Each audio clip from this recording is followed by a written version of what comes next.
Good morning, everybody. This is Kelly Bohannon.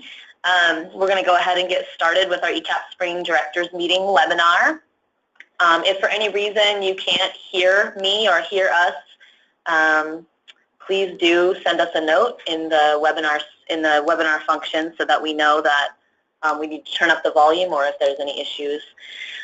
So welcome and good morning to all of you. Happy spring to all of you. It's a season of many things. We want to thank you all for all of you who worked so hard to submit a request for application that were due last Friday. Very excited about diving in and learning so much about what folks are requesting and what the demand is out there right now.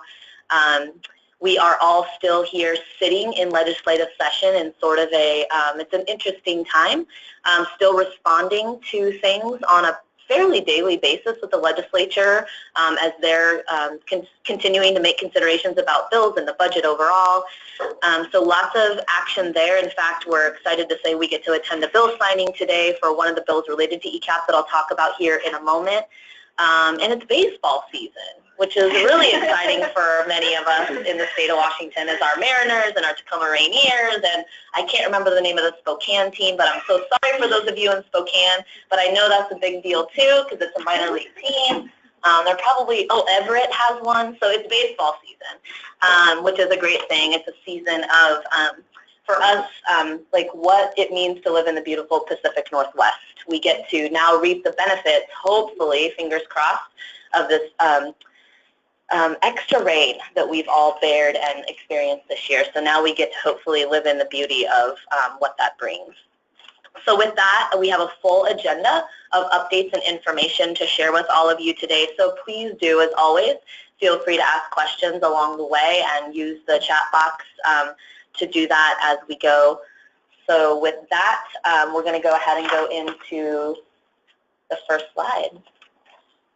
So we want to begin today by taking a moment to say goodbye and to recognize two of our finest, two of our directors who are leaving us at the end of this school year and moving into the next phase of their life in retirement.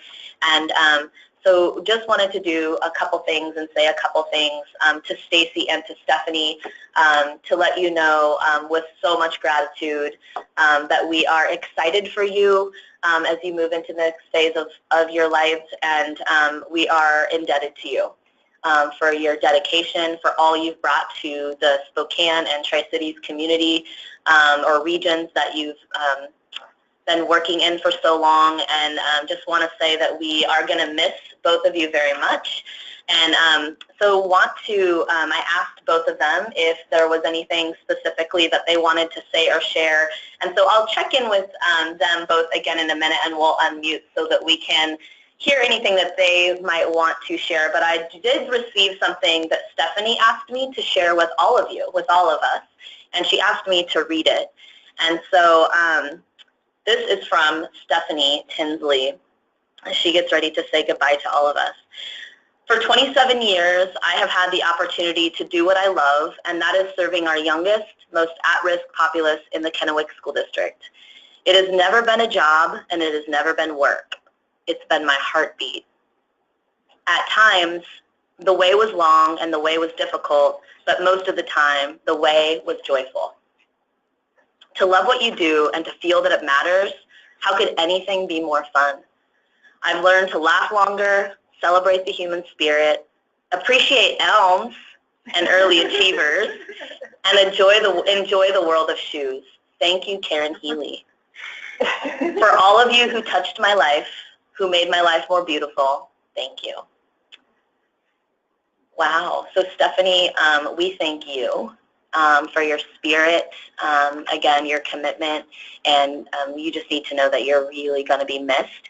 And before I step to Stacy, I want to just ask, you know, I would hate to put you on the spot, but Stephanie, is there anything, she's not on. She might be on with somebody else. She may be on with someone else. Stephanie, if you're out there, is there anything else that you want to say? Just pause for a minute. And I just want to say that, I've had the opportunity to work with Stephanie on a couple of occasions this last year that I've been back at the department, and, just want to say that, I'm really going to miss you, and you are one of the most gracious and open partners that I have worked with, and whenever you have something like that, you never take it for granted, and I never took you for granted. And we, all of us here who have had the opportunity to work with you, are really going to miss that. And we also are indebted to you for the really intentional work you did to transition yourself and to have Linda ready to go. And Linda, we welcome you, and we're so, so thrilled as you, take this on in your own new way and build from that great foundation that you and Stephanie have been able to work on together. So thanks to you both, and Stephanie, we're going to miss you. And so with that, I also want to share our gratitude to Stacy Loudermilk from Community Colleges of Spokane. And in a minute, I'll see if there's anything Stacy wants to share.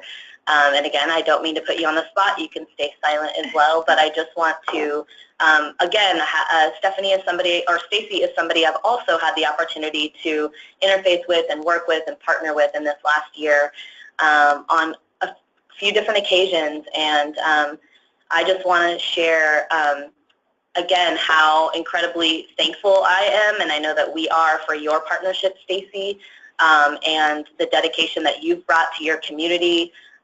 In the way that this work is, for all of us, such a joy, and to get to that joy, there are so many interesting turns in the roads and challenges along the way. And one of the things I have really loved about working with Stacy is that she's steadfast, and she does this for the right reasons, and she's not scared to jump in with us and talk about the hard stuff, and because at the end of the day, we're doing this for children and families and to make our communities a better place. And that is where I know your heart has been, Stacy, and I have just really appreciated getting to lock arms with you on multiple occasions in this last year and dive into the things that we've had to really dive into together to make things work in a better way. And I am incredibly just incredibly thankful for you for that. And I know there's many people on our staff who have worked with you over the years and who want to,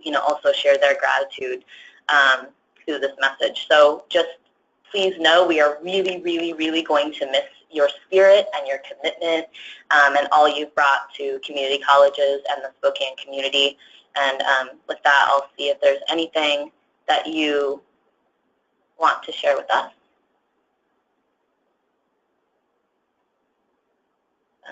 And you're unmuted if you do. Okay, so that is our thank you. We just really wanted to take that moment. It's always a little, certainly feels a little bit different than it does in person, but we really wanted to take the time. You all of you as directors are our most valued partners in this process, and locking arms with you to do this work is one of the best parts of this work. And so it's really important that you all know, when transitions happen, how much we all so deeply appreciate the work that you do. So we wanted to take that time to recognize you and just say thanks again. Okay, let's move on to some staffing updates. So in all this work that we've all been engaged in, actually, Sonia, if you could go back to the first slide with just the staffing updates for now, thanks. So we've been engaged in, all of us have just been, continue to be engaged in a lot of work in implementing ECEAP as it is today, and spending a lot of time thinking about expansion in a mixed delivery system. And we all know that that requires a lot of adaptability. It requires a lot of focus because there are so many component parts of this work that we do. And just as you in your communities, as you've been thinking about expansion, have been working with partners and thinking about all the components and how to make it work, we've been doing the same thing here at the department and thinking about, as we move into expansion, where do we need to adapt? How do we make sure that we have the capacity that we need to do our very best on behalf of you? and in all the work that we do with the legislature and everyone else to make this all happen from our role and standpoint in the system. And so we've been doing a lot of thinking about that. Dovetailing has been working with us and really helping us focus in on the existing capacity that we have and thinking about expansion and what's needed. So in doing that, we've been thinking a lot about what does that mean for us in the near term, in the midterm, and the long term. And with all of that thinking that we've been doing, and I think we'll be close to a place here soon where we will have an idea for what we may want that to look like and to start to make some real changes around it. We've also, as we all experience, have had some shifts happen in our team, really exciting shifts, people moving on to new things, new people entering our team, people within our team taking on new roles in our team. And so we just wanted to take a moment to update you on that and to just let you know that we are moving into all of this with a lot of intention and continuing to think about this with the lens around how is it that we structure ourselves in a way as we continue to make these changes that are going to be most beneficial to the system and all of you, and so in meeting the needs of ECEAP. So if we could go to the next slide, I wanted to give you a feel for what some of these staffing changes have looked like in terms of staff coming and going and new staff coming on board and some shifts. The first thing that I want to bring your attention to is that we I think that we've announced, actually, I'm trying to remember, I'll just talk about the staffing changes that have happened since the beginning of the year. So the sort of what launched our season of change in our staffing patterns here at ECEAP is the departure of Sue Rose to the ECEAP team in DEL. And with her departure, we welcomed Laura Brownell to our team, who is the pre-K specialist who we now have on staff. As a result of Sue's departure. So we are really, really excited to have Laura on our team. You can see her in the purple structure as a part of Karen Gans's team. And so we're really excited to have her on board. And then as a result of, let me think about this, Leah Kapili, who was a pre-K specialist on our team, shifting back to her former life of being a part of our licensing team, we had an opening there, and we welcomed James Warbach to our team as a pre-K specialist, who you also see in the purple boxes as a part of Karen Gans's team. Very excited to have him come, and he joins us having been a director of the LUMI ECEAP program. So very excited to have him with us. And then another recent change that we've had and an opportunity that we've had in our team is as a result of some private resources, we've been able to create a position to support our expansion efforts. And many of you know we had posted a few months back an opportunity to hire an expansion coordinator, and we went through an extensive interview process with that, and are excited to share. I know we shared this in reminders and links as well and through an email, but that Nicole Lohr, who was formerly a pre-K specialist, started as our expansion coordinator on May 1st. And Nicole's job as our expansion coordinator is really going to be to help us focus in on moving forward the major priorities around expansion at this time in our team, which involve really being the key person, in addition to myself, that works with dovetailing around the development, the continued development and evolution of our expansion plan, the implementation of the think tank and the contracting work group. And Nicole will also be dedicating a lot of her time to helping us move forward and continue to envision our ECEAP Child Care Pathways project, in addition to other types of pathways that we need to be considering. For example, a K-12 pathway, a rural communities pathway, and she will also continue to help us think about our tribal communities pathway. And so we're really excited to have her expertise and knowledge in this role, and again, want to welcome her. And again, she did start on May 1st, and as a result of her vacancy as a pre-K specialist, we are really excited to welcome Jess Robertson to our team. Jess joins us from Innovative Services Northwest, also as having been an ECEAP director, and he started with us officially this week as well. May 1st. And so keeping all of this on track, this is why it takes a village to do this. So we're really excited again to be up and fully staffed again. And the other thing I do want to mention is that all of you have been working with and know Svenja Hopkins on our team. Svenja was promoted in our team a couple of months ago now back, and is now also a program coordinator, another program coordinator for our team. And so she will continue on a very small level to help us with some of the things that you've known her to help with around some of the travel and things of that nature. And she's also stepping into some larger project and coordination responsibilities. And so we're really excited to have her support in our team in that way, and excited to see her elevated in that way because she is a rock star. So welcome to your new role, Svenja. We're glad to have you in that. And the last thing I want to share is that as we move into the summer, we'll also be having another shift in our team as more of a transition that many of us have known is likely coming, but is now more official.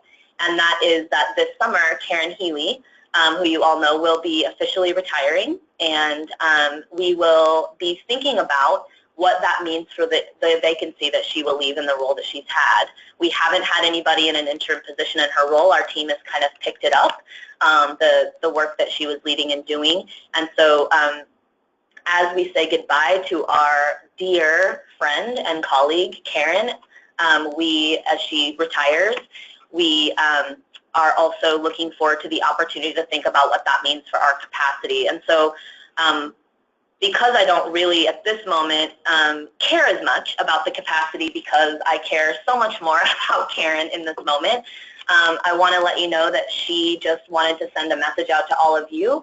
Again, a heart full of gratitude and thanks to all of you for years of partnership and colleagueship and friendship, and that she does want to in some way say goodbye to you in another way, so we're still figuring out what that looks like.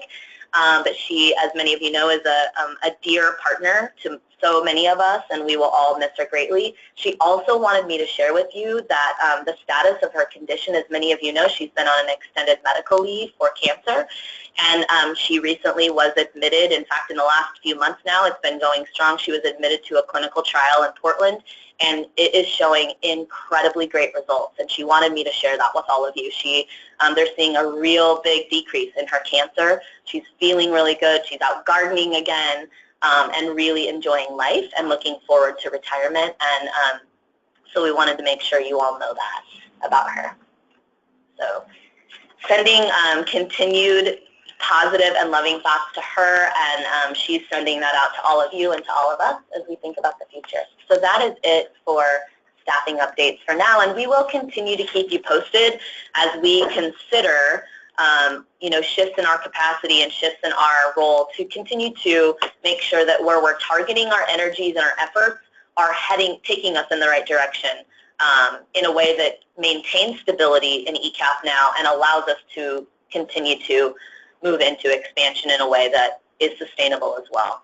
So again, I think that's it for now for that. So let's move into this next slide, which is a quick one around survey season. So we just wanted, this is sort of one of those things where we wanted to just get grounded with you about, that it's survey season. It's a season of baseball and legislative session and RFAs and lots of hopefully sunshine and green in our PNW, but it's also survey season. And that is an exciting thing, and we know for all of us, it also can be a real dreadful thing sometimes because it's additional capacity and work needed.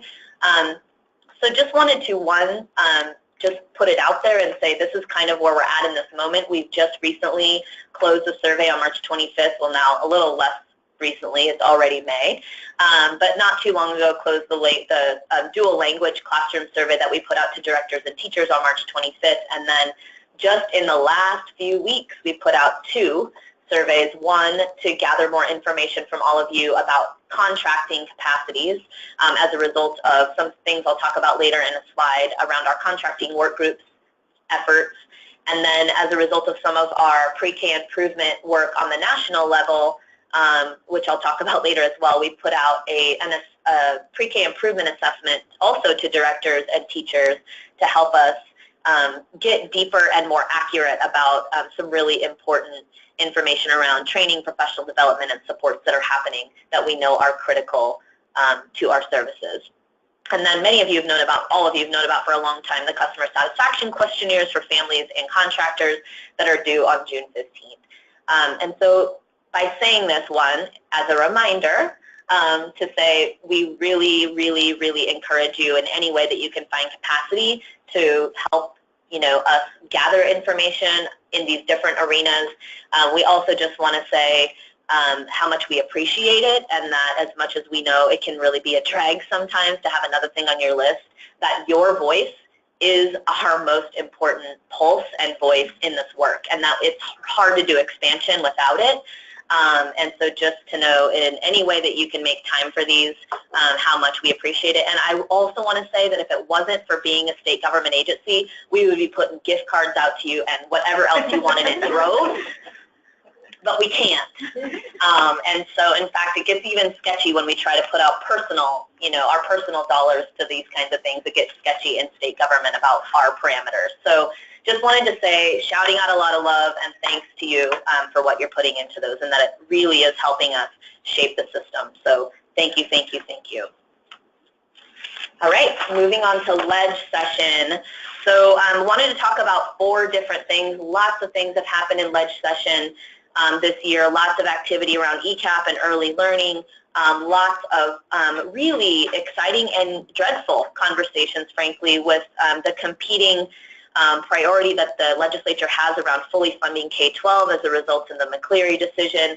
And so what we're really proud and lucky to say is that we feel really good about where we landed. I think at DEL overall, but we can say for ECEAP in particular, really excited. We clearly don't know what the final budget will be for expansion, but what we do know is that we have some exciting things to share about bills that were passed, and that's what we want to focus on here today. So the first thing I do want to mention that's not on the screen is that the proposed Department of Children, Family, and Youth, that they are really tied up in budget negotiations around that. As you might imagine, this is a really exciting opportunity for our state, but one that they're being very intentional about, especially given the budget climate that we're in, and just making sure to get things right in closing that out and moving it forward. But we're pretty positive this is something that we're going to be working on and planning for in this next year with a begin to implement this agency in June of 18 as our current, or July of 18 as our current timeline. So just wanted to let you know that's pretty much what we have for you on the Department of Children, Youth, and Families that once was known as the Blue Ribbon Commission, and this is how it's moved into its kind of final form. So we are doing a lot to be thinking about that and preparing for that as an agency, but we're also doing a lot to think about that with our strategic consultants and dovetailing, and we will be thinking about it more with the think tank as we move forward into expansion and the implications that we need to be having put on the table as we think about what this means for ECEAP. So just a pause there, and Sonia, let me know if any questions come up so we can address those as they come up. Please, that would be great. And then this first bill, just briefly, House Bill 1445, which will be signed on into law on Monday.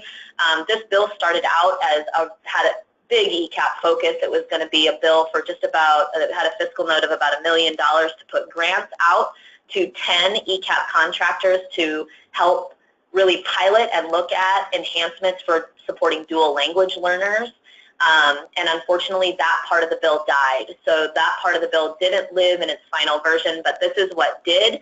A bilingual educator initiative, which will not be operated in any way by DEL, but is operated by primarily by OSPI and the Professional Educator Standards Board to recruit, prepare, and mentor bilingual high school students to become future bilingual teachers and counselors. Really exciting work, certainly something that we support wholeheartedly. And then the piece that is still in the bill that impacts DEL and the work that we're doing and the work that you're all doing is that the bill it's going to require us to do some work with community partners around outreach and education for parents and families around dual language and native language development. It also requires us to create some training and professional development resources or modules, and it also asks us to engage some specific learning communities with teachers and coaches around this area. So what I want to say about this is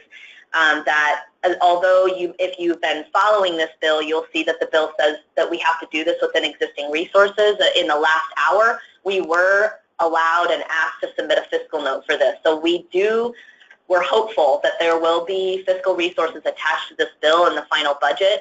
And if we do, what we're hoping to do is to really address these things that are in the bill, obviously, but we're really excited that this is going to give us an opportunity to actually have a staff person on site in DEL, some capacity to help us really grow what we can do to support dual language learning in communities. So we're very excited about that, and we'll keep you posted as we know more about that as it unfolds. The next bill that passed is Senate Bill 5107. This is the local ECEAP pathways bill. This bill is will be signed into law today, and we're going to be able, a few of us will be able to be there to be a part of that. So this bill creates the Early Start Act account, and really what it's focused on is this gives communities who are ready for ECEAP now, who want ECEAP now, but we don't quite have the expansion dollars coming from DEL to get there, and they may have public or private dollars that they want to contribute to actually have ECEAP happen in their community. And so what this bill does, the Early Start Act account would be a mechanism for local communities or entities to put dollars into this account that would pay for us at DEL to administer ECEAP for them. So we would they would implement ECEAP, and we would help support ECEAP through those dollars in their community. So it's essentially, instead of the state paying for ECEAP, it's local communities paying for ECEAP, and then we would be paid, we're basically funded to have the capacity here to have people on staff to help implement that. So that's the idea. Very innovative. Also requires us to do some thinking about what this means for entitlement and moving forward, and we'll continue to clarify that as we move forward. But very excited about this opportunity to allow ECEAP to unfold in places where people are ready. The other thing I'll say about that bill is it doesn't necessarily, this allows local entities to pay for ECEAP beyond the current eligibility for children in ECEAP. So it also might mean that they're serving kids outside of the range that we would typically serve in ECEAP under our current eligibility system. So again, something that we will learn about. It's brand new to us. I think that the agency's learned a lot through the home visiting services account, although it is different. There are some similarities in figuring out how do you as a state agency administer something that's coming from a different funding source, and how does that all play out. So having staff here to help us do that is going to be a great benefit, and we'll keep you posted on what that looks like moving forward. This last piece of legislation that I want to be sure to let you know about, it's still awaiting action on the House side. Go ahead to the next slide. Is Substitute Senate Bill 5605. This is the portable background check bill that would allow OSPI to share background check results with us. Again, it hasn't been passed. We've expressed full support. We recognize that for many of you, with our portable background check laws that are in place at DEL, that this is really critical to some of your partnerships that you have with districts and for ESDs as well. In being able to allow the sharing of those results with us would only mean that folks who are transporting or have unsupervised access to ECEAP children would only need to pay for the $12 portable background check, which is a significant support in us meeting the law and resource-wise and logistically in many of your communities. I know that we've all been working on this for the last year. It has not been the easiest thing. DEL finally did make a decision to allow a waiver for that. Essentially, we put that law on hold for districts and ESDs until this September. And I want to say that depending on where this bill lands, if this bill dies in any way, that we are anticipating the need to extend the PBC waiver for school districts and ESDs another year. So we are thinking about that. We are anticipating that could happen. And so we do want to let you all know, although all of you out there who this is impacting, we want to let you know that that is definitely something we're considering and open to any other new information that you're learning about how this has impacted you as we move into this next year of PBCs for ECEAP. Yep, there's a question. Yes, so Etna is asking if the Senate Bill 5107 can be applied to existing ECAP contractors. It can be applied to existing ECAP contractors. There's nothing in the bill currently that says it can't. Any other questions on PBCs or legislation?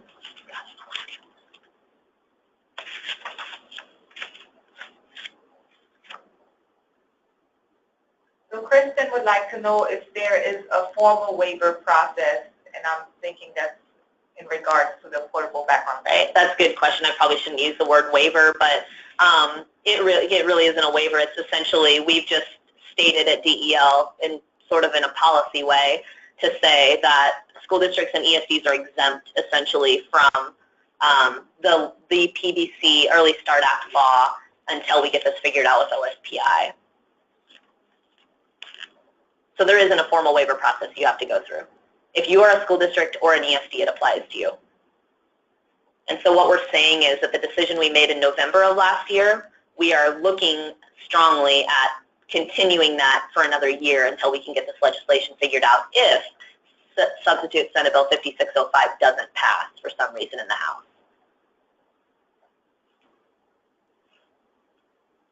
Any others? Okay. All right. So let's move into expansion. So as many of you know, the expansion think tank, and which is a really important mechanism for bringing stakeholders together and helping to inform and help us drive expansion forward, was launched on March 30th. And so the expansion think tank, again, is representative of many of you, of our steering committee members, and a multitude of partners across state agencies, advocates, providers, other providers outside of ECAP in the system, potential ECAP providers such as child care providers, union members. It is, I think our total membership is around 35 to 40. And so really excited to have this underway. At the first meeting, we really spent a lot of time doing some context setting, getting people grounded in the purpose of the think tank, which really is to help us think about and give us advice and insights around potential obstacles to becoming an ECAP provider and or continuing to be an ECAP provider as we move into expansion, as we consider all the components needed for that. Clearly, it's going to be a place where we're going to be exploring potential changes to ECAP on a lot of levels. And they'll be, they're going to be helping us respond along with all of you to propose strategies, specific strategies, and helping us to really prioritize that as we move forward. We spent a lot of time, not a lot of time, but we spent some time reviewing guiding principles for this effort. One of the things that's really important to us is that we are not forgetting history and that we're building on the great foundations that have already been set for us that are underway. So we spent some time drawing on and thinking about the principles from the 2013 ECAP expansion plan, and really considering what are the things that we certainly want to keep in place from that time and moving forward, and what are the things that we need to put more of a focus on as we think about, for example, equity being one of those. That is a major goal in this department as a result of Ross's leadership, and so thinking about what that means for ECAP expansion and getting really clear about that.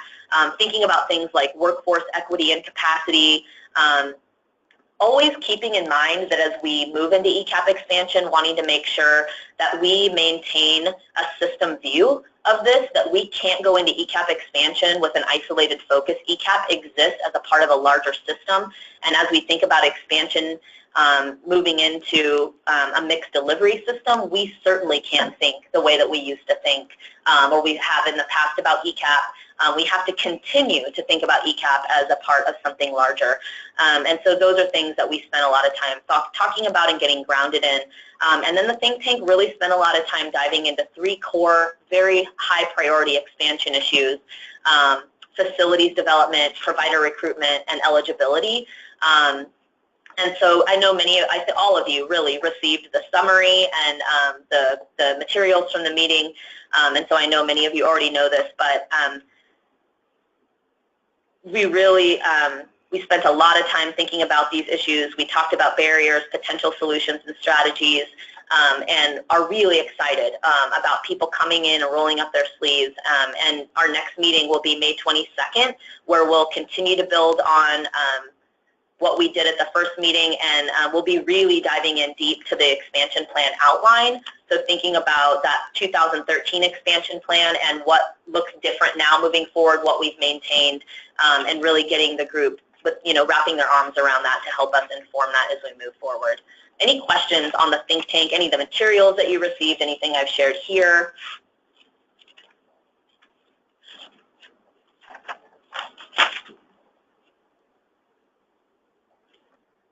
Okay, so moving on to the, I think it's important, in throwing out there that we're going to be soon with the expansion think tank, and in whatever way we can with all of you and the mechanisms that we have for that. Thinking about what the next few years will look like. Now looking at the legislature probably moving entitlement out to 2023, having a few more years to think about this. What does that mean for us? The expansion theory of change is something that we're developing right now that will really help us guide what this draft expansion plan looks like. And so, Sonia, if you can go to the next slide. I think it's important to make sure that you're all grounded. I know the think tank will really get to be diving into these areas in depth, but these are really the areas that are going to shape and form what the expansion plan draft will look like. And so the core areas that we're going to be focusing on are around thinking about how we continue to grow out the administrative and infrastructure capacity for the system, both here at DEL and in the system with all of you. Thinking about how we continue to maintain the great work that ECEAP has done now for 30 years and how we continue to build on that to enhance intensity and quality, respond to what it means to be in a mixed delivery system, be able to create an ECEAP moving forward that's increasingly adaptive to meet the needs of a mixed delivery system, and as we get to entitlement. And one example of that is as we get to entitlement and we know that all eligible kids have a right to this service, what do we do in those communities where there is not ECEAP? There isn't a facility, there isn't a school, there isn't a child care that it has the capacity to do this. What does that mean for us? And so how are we thinking in broader and bigger ways about what service delivery for ECEAP might look like in those communities, and having a game plan for that. And that's just one example of the ways that we need to build an ECEAP that allows us to continue to be adaptive and responsive. We'll also be looking at, how we're going to enable expansion through facilities, through workforce, through a number of components that we need to continue to consider. We have to continue to think about ECEAP as a part of this larger system. So how we're aligning and integrating our policy and programming with all these other things that are happening in the universe. None of us know what's going to happen with Head Start. It could be block granted to the state, and what does that mean for all of us here and ECEAP and for all of you? We don't know what will happen with universal preschool in this state. We don't know what the feds will do about the next round of preschool development grants and what that could mean for our state. So many pending things nationally within our state, and then of course things like our DEL standards alignment process. How are we thinking about that and creating responsiveness and adaptability as we roll that out moving forward? So lots and lots of elements to be considering, and again, I'm not even scratching the surface by the examples I'm giving you, but those are the core elements of what you'll see in the draft expansion plan. And of course, as we do that, we'll be outlining very clearly what that means, what we think that means for how we as a DEL and other state partners serve a function. What will our roles and function in this be, and being very clear about that. What does that mean for regional, at the regional level? What infrastructure or mechanisms do we need to build out there to support your efforts and our efforts? And then what does that mean at the contractor and subcontractor space? What changes do we need to be thinking about there? What works well now that we need to maintain? And so again, this will be sort of the center of what we focus on in the think tank and as we build out the expansion plan. So any questions? That's a lot of information. So far, no questions. We're doing good then. Hopefully, that means that. Taking a breath. All right, so the next thing I want to make sure to provide an overview around is the first official work group of the expansion think tank, which is our work with all of you to be thinking about what contracting needs to look like as we move forward. What are the things that are working well? What are the enhancements that we need to make? How do we create a contracting, subcontracting mechanism and structure for all of us that, again, is responsive and adaptive and that ensures tools and supports for all of you in particular in moving forward and ensuring we here have the capacity to support you and deciding, is that a regional, should that be something that is a regional role? Is that a DEL state role in terms of the technical assistance and supports moving forward? But knowing that it's pretty massive as we move in to expansion in a mixed delivery system. So that contracting work group was prioritized in conjunction with our strategic consultants, our steering committee, and all of you over time as something that we really needed to get on first. And so it is the first work group, sort of subgroup of the expansion think tank. We try to have the contracting work group meet on the same days as the think tank, although there's a mixed membership. Some of the same people serve in both, but the contracting work group really is its own group of people, primarily made up of contractors and some subcontractors, helping us think this through. So the first meeting, again, was March 30th. We did, again, as we did with the think tank, a lot of context setting, purpose, and figuring out group norms and ways of working together. The focus of this work group is really going to be around discussing the types of capacities that you all as contractors and your subcontractors need to succeed, to really start to name the tools and processes that we need to have in place. We heard from that group in the first meeting that we really have to be thinking about things like the need for more business planning support, for you to help, forecast your market, plan for sustainable business models, adjust to changing business conditions.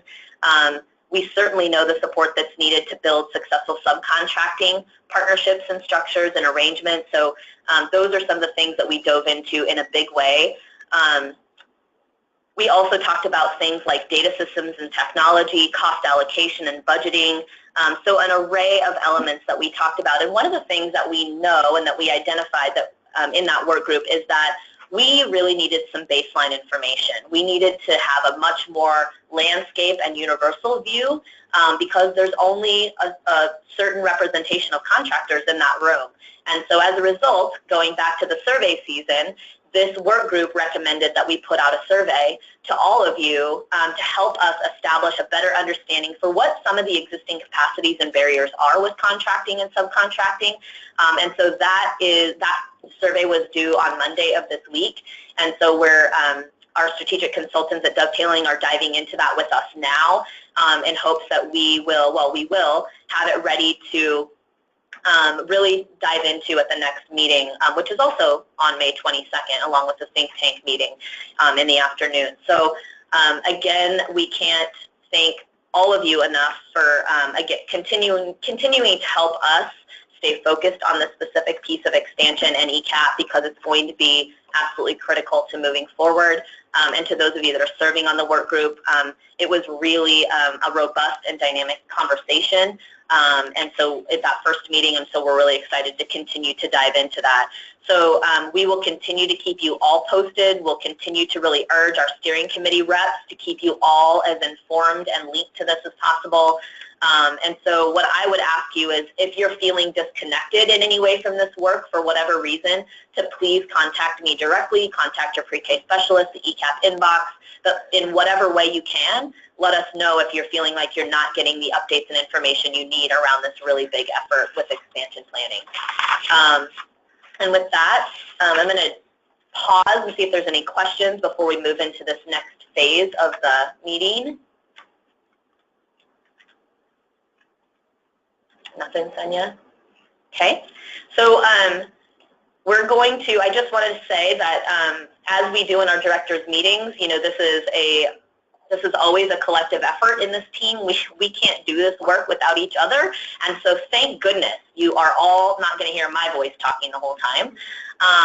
So it is time to now transition to a number of our other team members in ECEAP who are going to take you through the next elements of information and updates about things that are happening now. So I'm going to turn it over to Joyce, who's going to talk to you about what's happening with the RFA.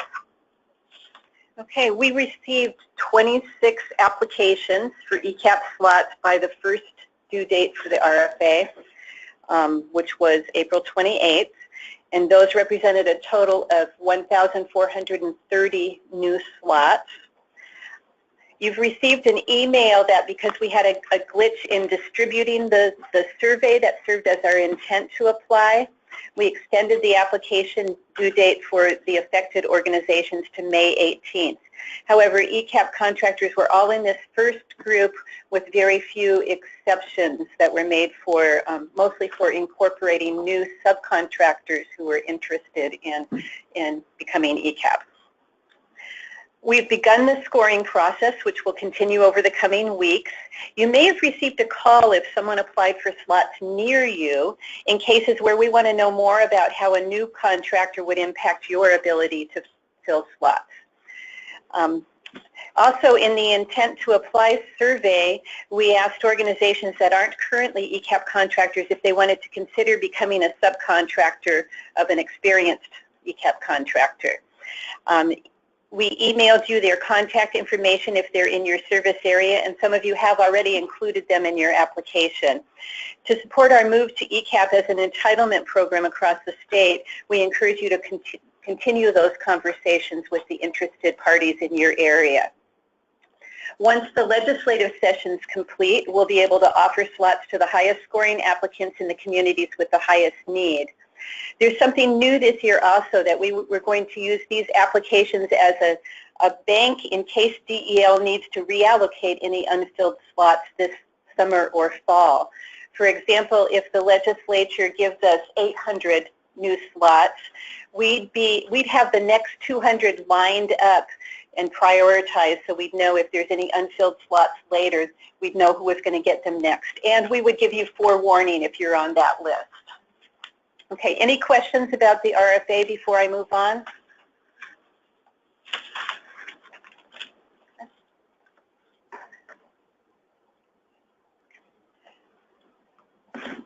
Okay, I'm going to talk a bit about a change we've made in how we're approaching managing full enrollment of ECEAP.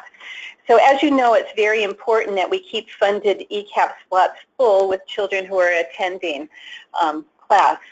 So we are frequently asked by legislators and budget staff about, is DEL paying for any vacant slots here? So we want to give you advance notice of our plan to change how we're going to manage full enrollment at the state level in the coming school year. There's no change to our requirements, only to the timing of when DEL is going to follow through and reallocate slots if necessary. So, as you know, all classes must fill ECEAP slots by the 30th calendar day, and that's counting the first day of class as day one. If a child doesn't attend the first day of class, you're going to want to find out if they still plan to attend, address barriers, and use your waiting list to replace them if necessary. In recent years, if you reached the 30-day mark and weren't full, then our DEL pre-K specialists started calling and working on a plan with you. That meant sometimes the slots were vacant for 90 or more days before we moved them on to another contractor, which really isn't acceptable from the point of view of stewardship of state funds. So going forward, we're going to consider the 30 days as the outside limit. I think it's helpful to think of the main enrollment period starting in the spring in April and going through your first class day. Then those first 30 days after class starts are the grace period, where you have time to refill any slots if you had some no-shows or you have a few spots open. But really, the first day of class is the end of your enrollment period. Then there's a 30-day grace period. And as you know, that compares with Head Start, which requires full enrollment on the first day of class. So here's the new part. We're going to begin moving unfilled slots out to new contractors on a rolling basis as classes reach 30 days. We'll distribute those slots, as I said, based on the applications that have come in for ECEAP expansion. So if you have a strong application but don't get all the slots that you requested right away, you're first in line for those unfilled slots in the summer or fall. I want to go over a few tips that could help with meeting that 30-day deadline here. So we encourage you to be recruiting and enrolling now for summer and fall of 2017. It's best if you have an intake system in place throughout the summer. Please build up a strong waiting list so you can quickly refill a slot if a child doesn't show up on the first day of class. Keep ELMS up to date, because that's the tool we use here at DEL to determine whether you're full or not. So please enroll children in class in ELMS as soon as you've assigned them to a class, and then go back to ELMS once the child showed up in person and put in their actual start date. If you have a site that isn't filling and another site with a strong waiting list, you'll want to move slots to the promising site earlier than you have in past years, such as around the 15th day of class. I want to go back to one more thing about spring and summer enrollment. Many of you might be concerned about families who show up later in the summer but have high risks, and we're concerned about that also. We know that some of the most vulnerable families are the least likely to show up early. So some contractors use a process where they take in child applications continuously and put them in ELMS, but have staggered dates to accept and enroll the children. For example, you could do something like this. Starting in May, you can enroll all children in their fall class if they have 100 priority points in ELMS.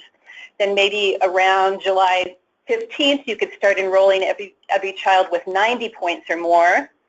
Around mid-August, enroll all the children with 80 or more points, and then just we know that some of the families most in need of ECEAP walk in at the last minute. So in a week or two before class starts, look again, prioritize your whole waiting list, and fill the remaining slots. So we know that that process has worked in some of our larger contractors to get full, but also make sure that the most vulnerable children can get in at the last minute if needed. Any questions about enrollment maintenance? It looks like nothing has come in so far.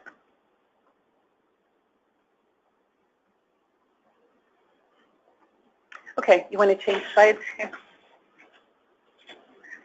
Okay, I want to let you know about some newly released data that helps us plan to reach ECEAP entitlement.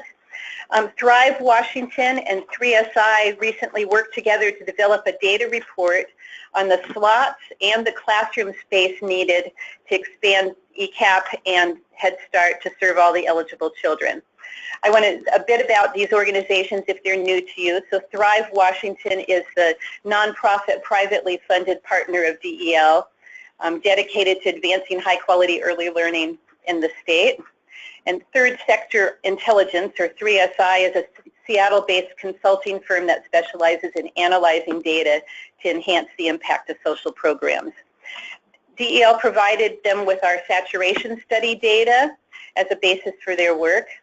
And they found that in general, the eligible children in current slots for current Head Start and ECEAP slots for children are distributed statewide in a way that generally matches with population density. But in some areas of the state, there are larger gaps representing some pockets of unserved eligible children. The chart on your screen is an example of the kind of data that's available. This is a state map divided by legislative districts. The dark purple means that there's a higher chance that there will be an ECEAP or Head Start slot for an eligible child, and the darkest orange is the lowest chance that there'll be a slot for that child. Another way to say that is if we have 100 eligible children in the darkest purple legislative districts on this map, there's 76 to 100 slots available for those 100 children. Okay, in the lighter purple districts, there's 51 to 75 slots available for those 100 eligible children. In the lighter orange, there's 26 to 50 slots for them. And in the dark orange legislative districts, there's 0 to 25 slots available for the 100 eligible children. So this chart showing how likely it is that an eligible children can get into ECEAP or an eligible child can get into ECEAP or Head Start. This same data is available in this report at the school district level and for some areas of the state at the census tract level. So you can see the full PowerPoint about this analysis on the Thrive Washington website. It's buried a bit, so I recommend that you use the search tool on their website and just search for gap analysis. The URL is posted on your screen right now, and this PowerPoint will end up on the DEL ECAP website, so you can come back to the screen and get the URL if you need it. And any questions go to the Thrive Washington CEO at the bottom of your screen. So questions about that gap analysis? So Debbie just wanted to know whether the PowerPoint will be available on the website After the meeting. Yes. Yes. Okay, so. So it's time to move on to alignment with Trace Kinney. All right, good morning, everyone. To update you on our alignment work. So everyone knows the goal of the alignment work is to create one clear progression of quality standards across all of licensing, early achievers, and ECAP. So to meet this goal, the writing teams organized the current and proposed standards into the same categories used in the WAC for licensing.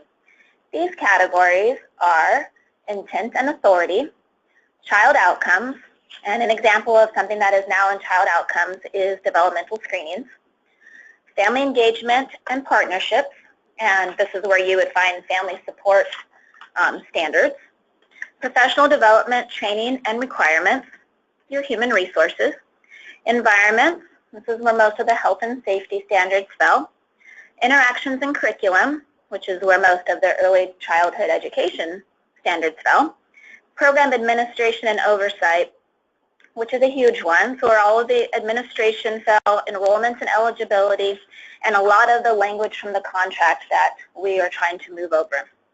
When we send out drafts for feedback, they will clearly show the current ECAP standards and the proposed ECAP standards side by side. I know that was a question that we've received a lot. So if you can go to the next slide, please. So here is an alignment progression writing feedback process. There's a lot of feedback that we are asking for. But as the writing of each section of standards is completed, the review process begins. Each of the boxes on your screen represents a stage in the review process. And if you look at the little arrows, that's when the ECAP team and the early achievers teams review the input from the boxes. So let's look at the slide. The first one shows that the DEL early achievers and ECAP staff team reviews. The drafts are reviewed by each team for comprehensiveness and of content and for equity.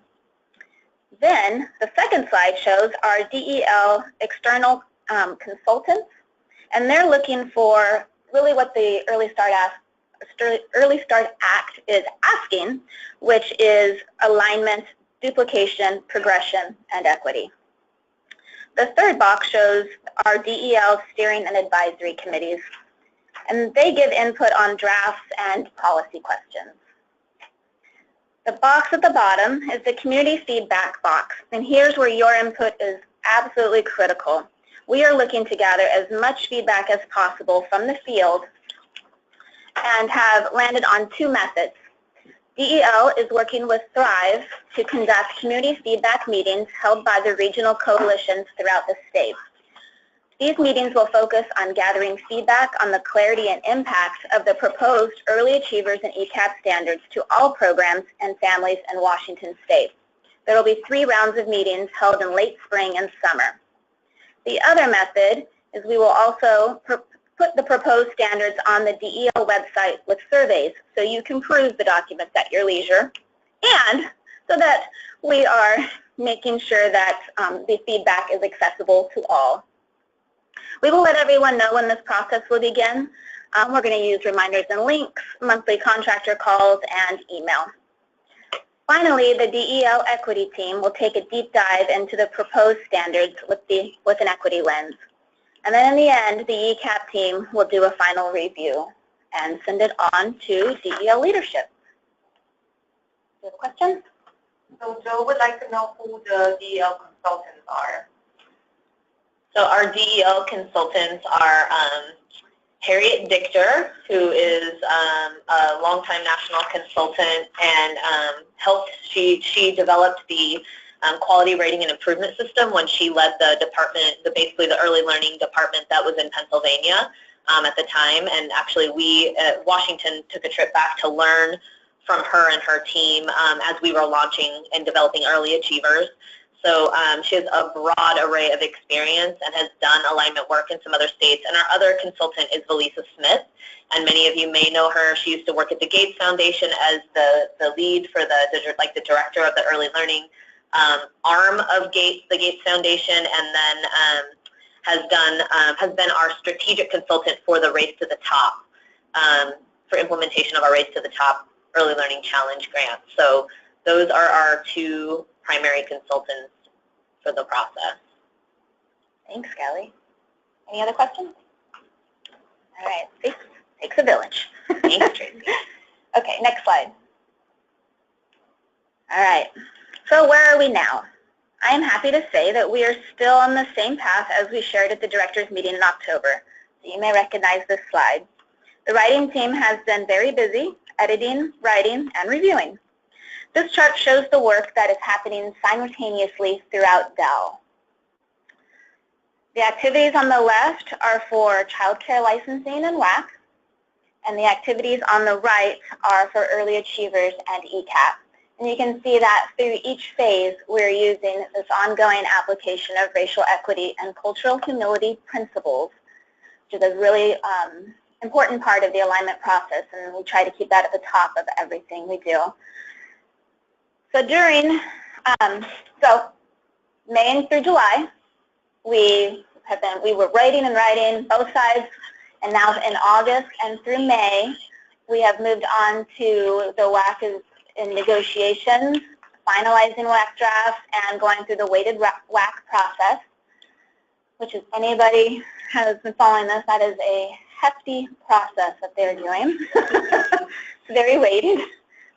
The writing, and then with early achievers and ECEAP, we are writing and reviewing and are beginning to engage our communities.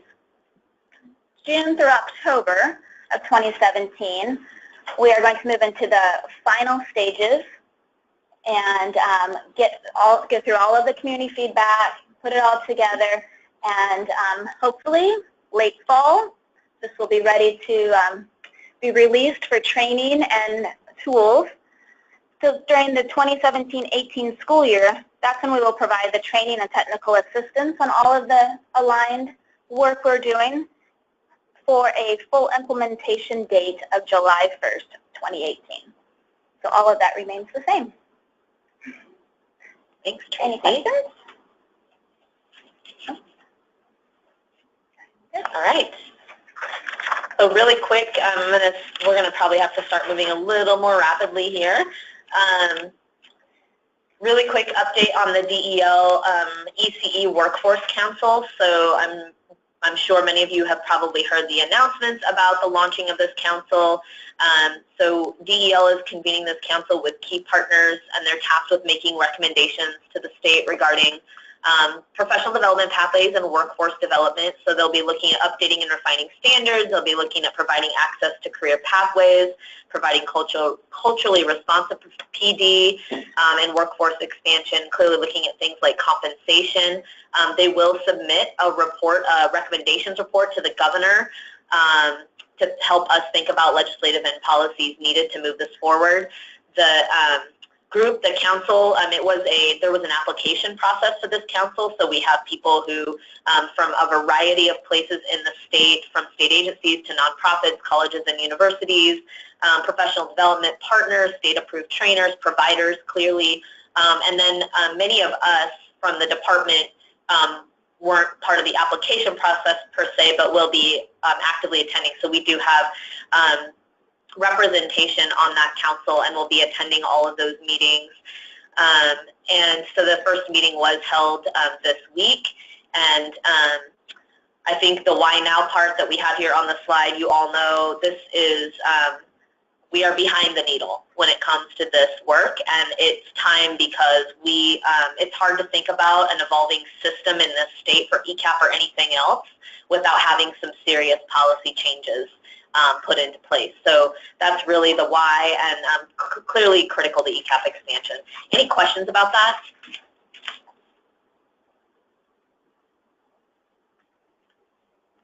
We will continue to keep you updated on that, and anything else that we learn about that, we'll continue to include in reminders and links and other venues to keep you updated.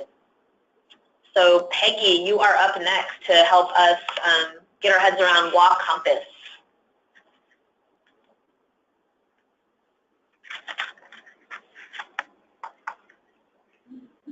Is she unmuted? We may need to unmute her. There we go. You're ready now. Sorry, Peggy, we didn't have to unmute it. Gee, I was half done. Can I just start there? No. So you said speed it up. So WA Compass. Some of you know what it is and have heard a few things, and some of you, this might be your very first introduction to what WA Compass will be. So WA Compass is going to be a centralized database where Dell workers will be able to document and monitor activities that are related to you, and it's going to be a cross system. So it is going to be a system that works with licensing, early achievers, and ECEAP. So it's all going to be combined, so you'll have one focused look at information. It's going to provide support and resources for early learning professionals. It's going to be the tool that will replace child care check, so it will be that guide for families in their search for licensed and quality child care. And it's a way to help families and the public navigate to the important information that they need about our state and children's success in school and life. So I think a lot of you are probably thinking, so what's it going to do for me as a contractor? It's going to be the one stop for information about licensing early achievers in ECEAP. It's going to replace WELS completely. It will have information fed into it from the merit system and from the ELM system. It's going to replace all of the child care licensing tools, so they're going to have one source of record. As a contractor, you will have your own homepage where you're going to be able to see all of your sites, and you're going to be able to access their information right there in one place about licensing, early achievers, and ECEAP. So you're going to be able to have that one place that you'll be able to look and see all of the information for a site. Dell will be able to send you reminders and messages, and you'll be able to see what has been sent to your sites when it comes to licensing or early achievers, because you will have their same view of those sites. So then what can you expect to hear, when can you expect to hear more about it, and when will you have access? Well, it's being built in phases, and as with any really large project, dates keep getting pushed out some, but at this point we're looking at licensing and child care check being ready sometime this summer, early achievers hopefully in the fall, and then at some point ECEAP, but we're still we're at the end of the progression, so we're not quite sure what our timeline will be at this point in time. But one thing I want you to know is once ECEAP is built in, it will have the ability for a contractor to upload documents directly to us. We'd be able to, like, an example would be, we would be able to put our self-assessment right into WA Compass. You'd be able to fill it out, and when you hit complete, it would be done. There'd be nothing else for you to do. So can I get you to change slides?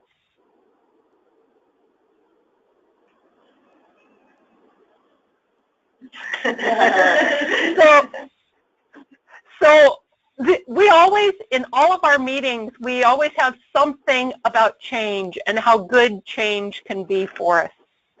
WA Compass brings change, and it's going to help contractors and Dell monitor in ways that we have not been able to in the past. We're going to be able to see information that hasn't been available to us in the past.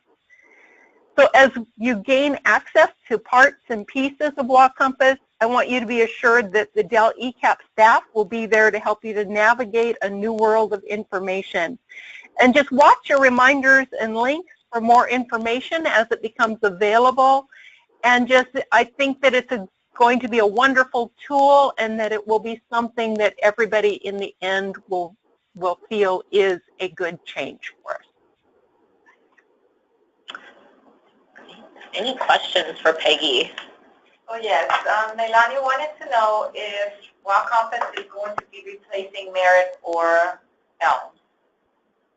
It will not replace Merit or ELM, but it will have feeds of important information into it. So like for, if you have a site that needs to become licensed now, it would pull all that information into your licensing application, so you wouldn't have to enter information twice.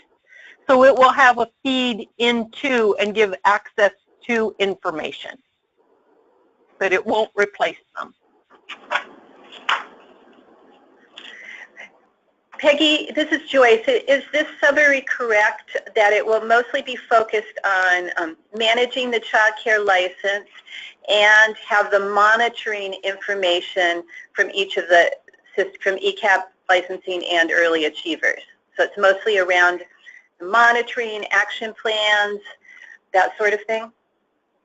Correct. It'll be mostly around that monitoring and action plans. It has some wonderful abilities in it that when we start building out, we'll see how those develop. But at this point in time, the source system for entering information, you would enter it like into ELMS, and then it would feed into that monitoring that would be being done in the Wild Compass system. The difference to that would be, in the end, our monitoring systems, when we come out on site to do some monitoring, that would be built into Wild Compass, and then your action plans and those things would be right there tied to it, and you'd be able to upload information right there, and it would all be saved for us, and so it will give us a really good system to be able to help with monitoring, and you would be able to see everything right there. So ELMS would still have all your child eligibility, all the child records during the time a child's enrolled, your monthly reports, all the things it has currently, and Merit would still have the portable background checks, your staff qualifications, and that sort of thing. We're helping to make clear links between systems so that you don't have to log in individually to them, and you can move between these systems fluidly. Yes, it'll be a single sign-in. All right, so some more feedback from Alicia. She says that Wild Compass sounds wonderful, and she's also volunteering to pilot any work on this. She's very excited and can't wait to have access to this tool. So Senya, you're kind of hard to hear, so will you just forward me who that was? Yeah, that's Alicia Brender. I will definitely forward you the information. Thanks. And then another clarification, just make sure that Wild Compass will eliminate wells in the future, correct? Yes. Wells will totally go away, and there will be a new system for coaches built into Wild Compass. That's all I have.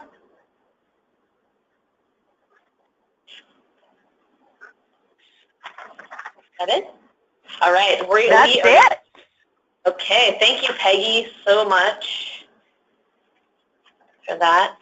So we have quite a bit of ground to cover, and we're going to move a little bit quicker here. So this next, we're kind of making a shift in this last half or last piece of the meeting. It's not going to be half our time together this morning, to really focus on the things that we are collectively doing, you, us, to really continue to build on the foundations of quality that have existed for 30 years and just get better and better and better. And so, as you know, as we adapt and evolve as a system, we have to continue to be responsive to that quality of thinking about how it looks different, how we can respond to new evidence, how we can respond to our outcomes and what we're learning from those experiences, the pilot work that we've been doing these last few years.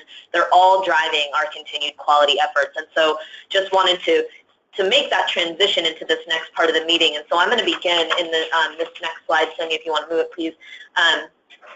to talk a little bit about this, really briefly, about this great opportunity we have as a part of this conglomerate of 4 states called the Partnership for Pre-K Improvement. And so this is a partnership sponsored by the Gates Foundation and the Ounce of Prevention out of Chicago. 4 states that include us in Washington, Arkansas, Oregon, and Tennessee. We are seen by these 2 public-private entities as leaders in pre-K in the nation. And so they are bringing us together to help us focus on establishing an understanding for where we're at now, today, in the system of pre-K in each of our states, to learn from each other, to do some initial baseline assessment work, to get a sense for where we're at across critical components, essential elements of quality in pre-K. It gives us an opportunity to have targeted resources around how we can build some capacity once we get a sense for where we think we're at. To look at instructional leadership and professional development approaches and how that might be implemented in a stronger way in our state. Consultation from national experts. We actually have 3 consultants working with us right now for Washington State from across the country. We're engaging in a lot of peer learning. And then there's a really cool component of the partnership that engages our advocacy partners. So right now we have Katie Warren from the State Association of Head Start and ECEAP and Jennifer Jennings-Schaefer from Children's Alliance, who are really engaged in our core team around this, along with a couple of other key partners and providers who are helping guide this initial work as it's launching. One of those surveys that we mentioned in the beginning is directly related to this work as a part of the baseline that I just mentioned. So a survey for directors and teachers that are helping us look at elements of professional learning and supports. And so again, another element critical, getting your voice and helping us really achieve the most accurate picture that we can at this moment. So wanted to let you know that we're really excited about this effort. We're still learning about it. It's relatively new, but it's a great opportunity for Washington to get some additional resources and supports to help us move forward on these critical elements of pre-K quality. So we will keep you, again, I know that was really quick, we'll keep you posted as we move forward around the effort. And thank you for any work that you can do to respond to those surveys, because they're really helping us establish that baseline understanding as we move forward with the effort. Any questions on that? Yes, so Jackie would like to know if contractors have access to their disaggregated survey results, so we can also be using them to this information and feedback to support job-embedded PD. Yeah, I mean, I definitely think that's something that we can provide. We are, we don't have the survey results all yet. They're not due till mid-May. So as we have information, we're always willing to share that. And I'll just also remind people, I mean, pretty much anything we have here is subject to public disclosure, so you can almost have anything you want a lot of the time. But we'll work to get you anything that we can. Great question, Jackie.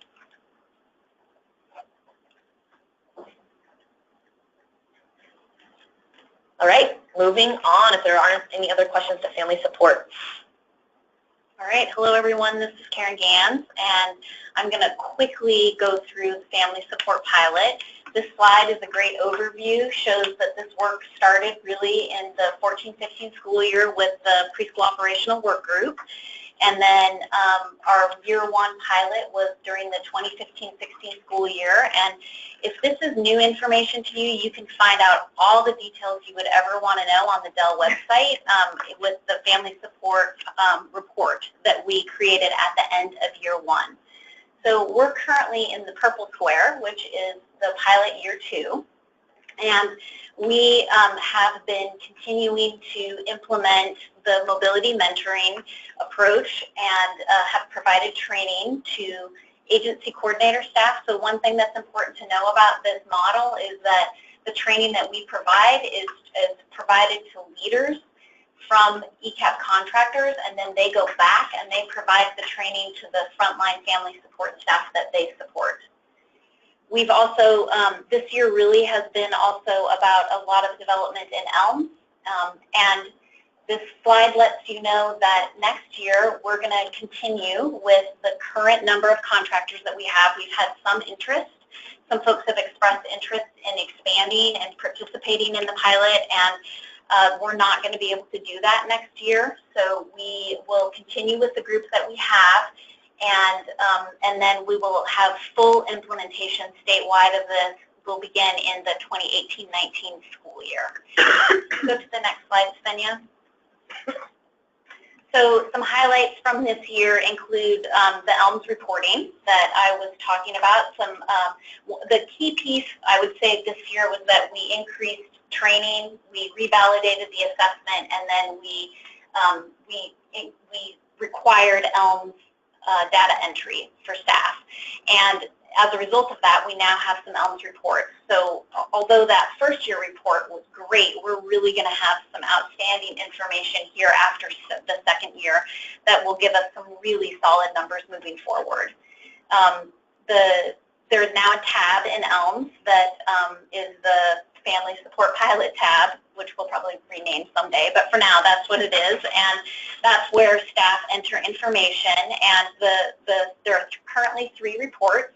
There's the Family Assessment and Goals Count, and this report provides a snapshot of the numbers and percentages of family support requirements completed at a specific time.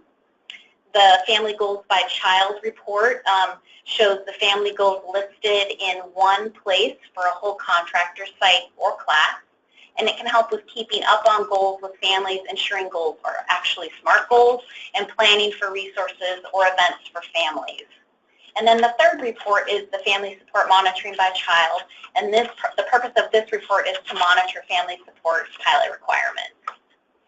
So it's a very quick overview. I promise we'll give you more information in detail as we move further into the pilot, and definitely when we provide the information statewide. So the other thing that we did this year is, because we took a lot of feedback last year from the pilot participants, we made a lot of changes to the family support assessment, so we revalidated our current assessment. We had 8 pilot coordinators who participated in an all-day meeting with Nicole Lohr, and although we didn't find any large gaps, we got some great feedback from that group, and we're in the process of updating that assessment, so we'll have a finalized assessment for the fall next year. We've also increased our training supports to staff. So direct service staff have been able to participate, meaning the family support staff who are implementing this have received 3 different webinar trainings. One was on motivational interviewing, another one was on SMART goal development, and the other one was on managing cliff effects. All of these trainings were really well received and done in partnership with the people who created mobility mentoring at MPAS.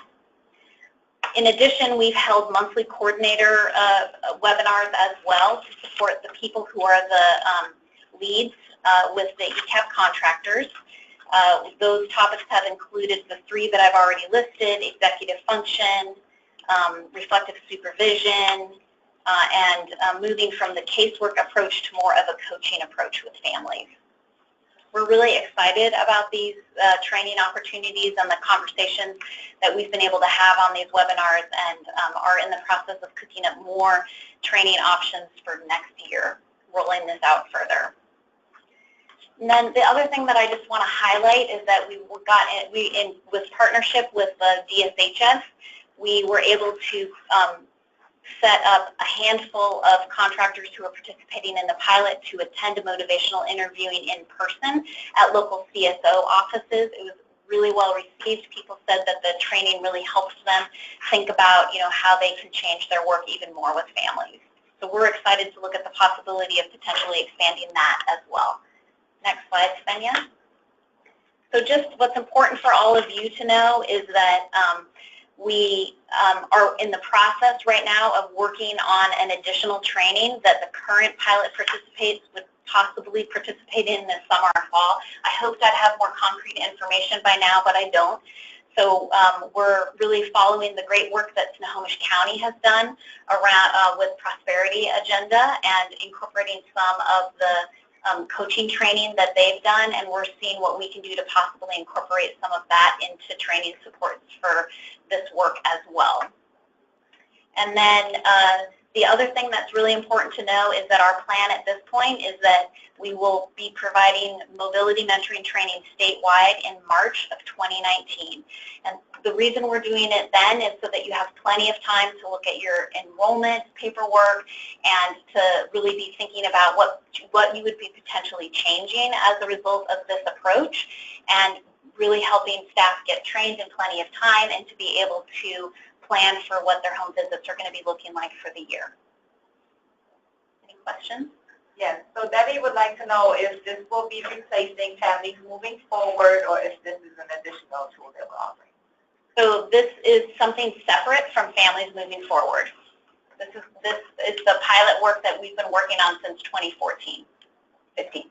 Yeah. And this is like a general approach to your general family support. Yep.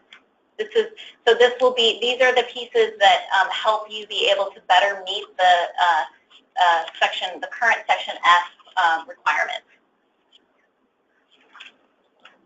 Okay, so next slide, I'm just going to move right on to numeracy and do a couple quick highlights. So this year, monthly coaching webinars focused on numeracy supports for classroom staff.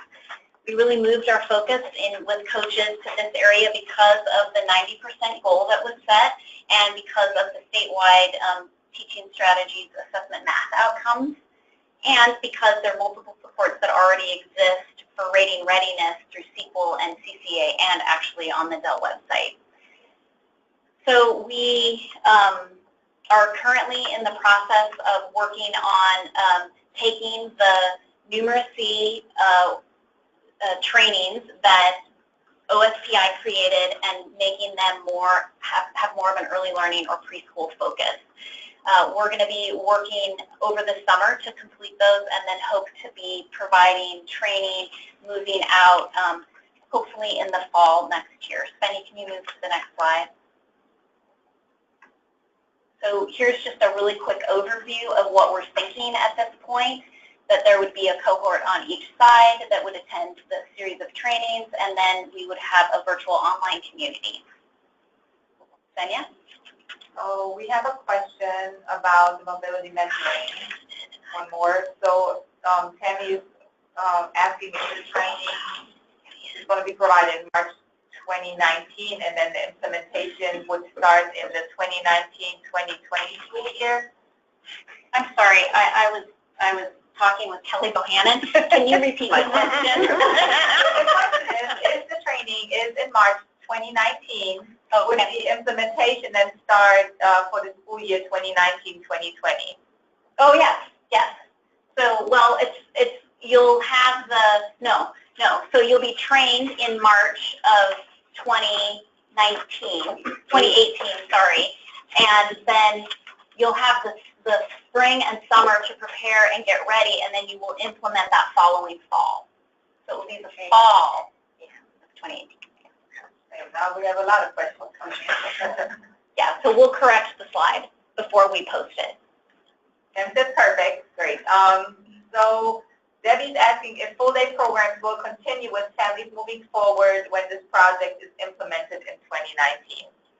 So we have more information on another slide about Families Moving Forward that I'm going to let Carrie Beamer speak to. And I also want to note that it's just about 10:30, which is when the webinar is supposed to be ending. We have more information to share, and we're asking for those who can, if you could stay on the line for 10 more minutes so we can finish out the webinar. How about we get through the rest of the slides that we have, and then we'll see what questions we can address. Sounds good. Okay? Can we move to the coaching slide, please? Thank you. So just a quick little piece here to let you know that right now Dell, ECEAP, and SQL are working together to partner to create collaborative webinars for the next school year. It actually says in 2017-18. Yeah, and so they're likely going to start in September. Kelly DeBoer will be our lead on this, and she will be working closely with the SQL staff. We're thinking that the feedback we've received is that it will be easier for coaches to just have one webinar to train. So we heard what you had, to attend, and so we heard what you had to say, and we've made some changes.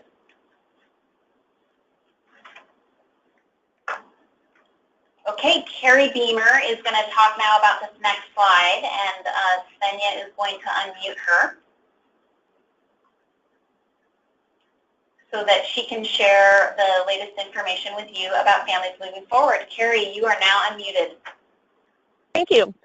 So really quick, I just want you to know that last year we conducted about 6 facilitator trainings around the state. We had approximately 160 people participate in those trainings, and currently we have about 220 members on our active base camp.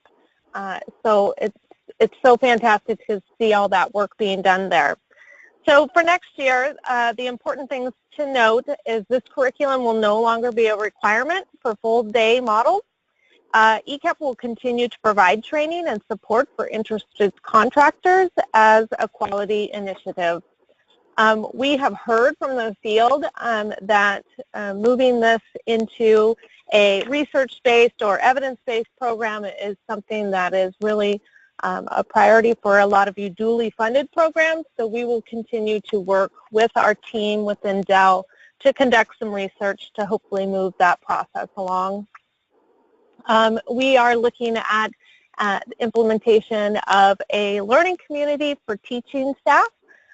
More information to come about that.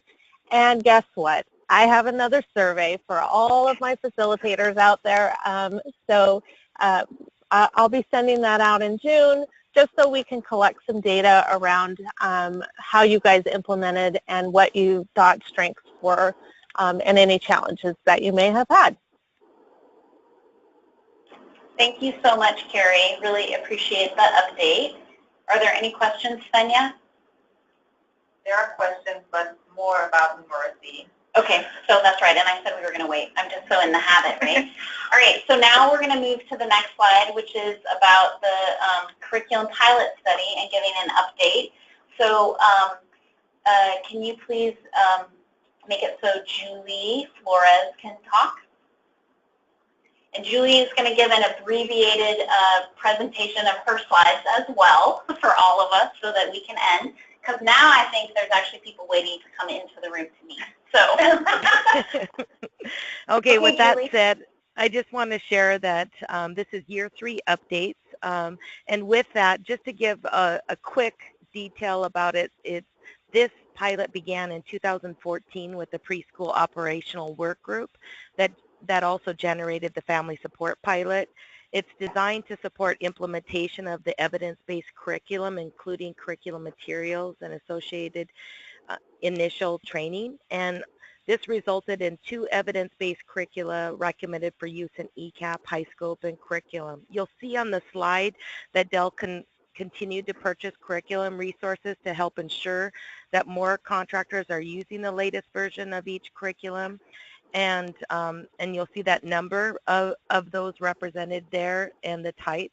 Also, comprehensive training still has continued for individuals within ECEAP programs, and you'll see the number of trainings. And also note that the 2 SQL trainers that provide creative curriculum also joined City of Seattle staff to receive comprehensive HighScope training. And City of Seattle is one of the contractors who is using a HighScope for all sites, including ECEAP sites. So quickly to the next slide. So for what's next for 2017-18, Dell will continue to purchase HighScope and creative curriculum for contractors interested in implementing one of these curriculum as funding allows. Dell will continue to offer training opportunities in fall and spring to help support lead teachers and coaches in receiving training to support that curriculum implementation. We are also working with SQL in regards to the fidelity practices. We're working with SQL trainers to develop a training plan to support coaches and administrator staff who support teachers in implementing the creative curriculum. And the intent is to use baseline scores from these resources to help develop individual plans to grow and increase fidelity as defined by the curriculum developers. And HighScope fidelity is really built into the system, and City of Seattle is is working with their certified coaches and high school specialists to support that fidelity of the curriculum. In addition, there is a piece about alternative curriculum processes, and Dell will finalize and implement an alternative curriculum process for contractors who choose not to use the two recommended curriculum. And joining others, just a notice that a survey will come out in May, so it is survey season, and this will help Dell really find out your training needs for lead teachers and coaching staff. So thank you. Thanks, Julie. Okay, moving on to staff qualifications. Okay. So a couple reminders, and we're down to just 2 more topics, I believe, here.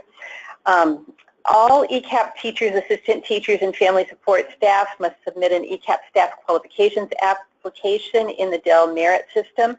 This is a process that started on July 1st of 2014. And here's what we know currently. Of the approximately 1,700 active staff in those roles, 54% of them are currently documented as fully qualified for their position according to the ECEAP performance standards. 9% are documented on a professional development plan. 2% are in the status that says need PDP, and that means their application's been submitted. The staff person has done everything they need to do. It's now time for your contractor level staff to go into Merit and make sure the PDP dates are entered there. 14% of staff have done everything they're supposed to do at their end, and we're waiting for their application is being reviewed. And then this is the critical part. We have 21% are not yet submitted here, and that is critical because of our statewide workforce planning. So if you have staff who are on that list of staff who need to complete their application in Merit, you received an email recently, and May 15th is the due date for them to get their application into Merit. It won't be probably reviewed by May 18th, but that's the deadline for their application. May 15th is what I'm trying to say. Okay. And the warning is that DEL may withhold payment on ECEAP contracts if this requirement's not met. So we're to the point where we're serious of getting caught up on staff qualifications here. All directors can track progress of this in a couple locations. The ELM staff monitoring report may be the fastest place for you to look. Keisha, did I miss anything there? Okay. Next slide, please. This is a similar kind of warning about Teaching Strategies Gold and the Inter-Rater Reliability Certification process. So the data that you collect in Gold is used in statewide research, which is frequently provided to policymakers. And we want that to be accurate. We also want it to be accurate for you, for your curriculum and program planning. So therefore, it's very important that the ECEAP lead teachers are each reliably entering these data. So to support this, we require that each lead teacher obtains Gold Inter-Rater Reliability Certification within their first 6 months of hire and renews it every 3 years thereafter. We're at 85% right now. 5% of lead teachers are still within their first 6 months, so they have a little more time. 3% of our active teachers had done that certification, but it's now expired and they need to renew it. And 9% are not currently certified. We again sent an email if this applies to you with the list of teachers, and June 15th is our due date. Again, the warning that we may withhold payment on ECEAP contracts if the requirement's not met by June 15th. So please take us seriously on this. We want Gold to be very, very reliable data. It's used in real high-stakes decisions at this point. Okay, so I think that's great. Sonia, do we have some questions that we could prioritize? We may not, I just want to say we may not be able to get to all the questions right now. We will definitely make sure that we note your questions and get back to you if we can't answer it right now. Okay, a quick staff qualification question. Debbie wants to know if only contractor staff can enter the PDP dates and Merit. It is only staff members with the grantee contractor role in merit, and only 2 people can be assigned that role for each contractor. Okay. Any other questions pending? Yes. So the next question is about numeracy, and Carrie would like to know, is the numeracy training for both coaches or teachers, or both? That's a great question, Carrie. I was going through those slides so fast that I didn't talk about that part of it. So this is intended to be a training for your trainer, lead ed staff, who would then bring the training back to your ECEAP staff and train the ECEAP staff on the topic of numeracy. Okay, next question, also on numeracy. Kristen would like to know, are we updating the numeracy modules in partnership with the AESD Early Learning Coordinators Group Fellows? So we are working in partnership with OSPI, who is definitely working with the fellows, the Early Learning Fellows groups, and we have had